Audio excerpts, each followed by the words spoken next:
سورہ 3 مکی صورت ہے، ہجرت سے پہلے اس کا نزول ہوا۔ قرآن پاک کی ترتیب کے اعتبار سے اس کا نمبر 95 ہے۔ قرآن پاک کے نازل ہونے کے اعتبار سے اس کا نمبر 28 ہے، 28 ہے۔ اس میں 8 آیتیں ہیں اور 1 رکوع ہے، 34 کلمات ہیں، 105 حروف ہیں۔ بسم اللہ الرحمن الرحیم، اللہ کے نام سے شروع جو نہایت مہربان رحم والا۔ والتین والزیتون، انجیر کی قسم اور زیتون کی قسم۔ تین انجیر کو کہتے ہیں۔ انجیر کے متعلق اعلی حضرت امام اہل سنت امام احمد رضا علیہ رحمہ کے خلیفہ صدر الافاضل حضرت علامہ مولانا نعیم الدین مراد آبادی علیہ رحمہ لکھتے ہیں، انجیر نہایت عمدہ میوہ ہے جس میں فضلہ نہیں، یعنی کچرا نہیں ہے۔ کوئی بھی پھل ہم کھاتے ہیں، مثلا کیلا کھاتے ہیں تو کیلے کا چھلکا ہم نہیں کھا سکتے، لیکن انجیر پورا کھایا جاتا ہے۔ اور کوئی پھل کھاتے ہیں تو اس کے بیجوں کو ہمیں پھینکنا پڑتا ہے۔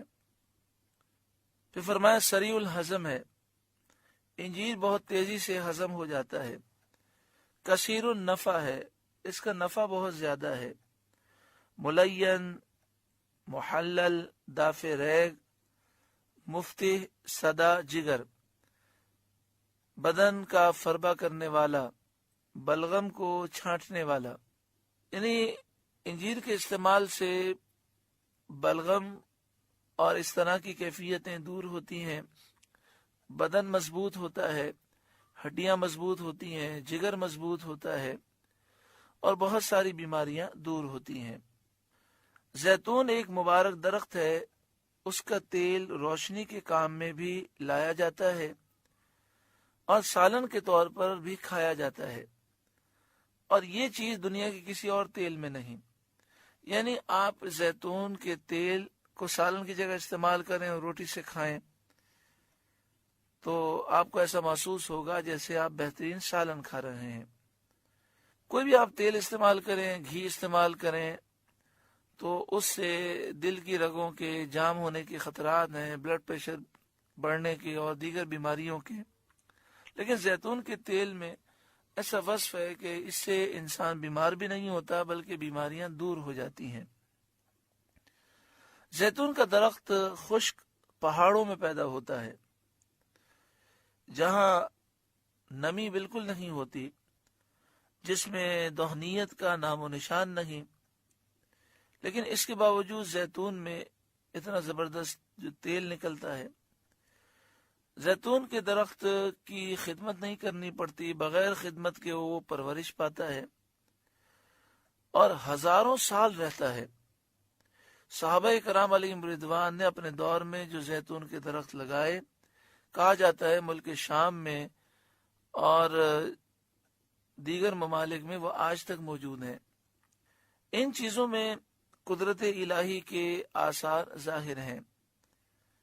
قرآن مجید فرقان حمید میں جس پھل، جس سبزی، جس کھانے کی چیز کا ذکر ہے، احادیث طیبہ میں ذکر ہے، نبی اکرم صلی اللہ علیہ وآلہ وسلم کی سنت ہے، اس کے استعمال کرنے میں ہمارے لیے فائدہ ہی فائدہ ہے۔ والتین والزیتون، انجیر کی قسم اور زیتون کی قسم۔ وطور سینین، اور طور سینا کی قسم۔ یہ وہ پہاڑ ہے جس پر اللہ تعالی نے حضرت موسیٰ علیہ السلام کو کلام سے مشرف فرمایا۔ سینا اس جگہ کا نام ہے جہاں یہ پہاڑ واقع ہے۔ بعد نے کہا کہ سینا کا مطلب ہے خوش منظر، ایک ایسی جگہ جسے دیکھ کر دل خوش ہو، جہاں کثرت سے پھلدار درخت ہوں۔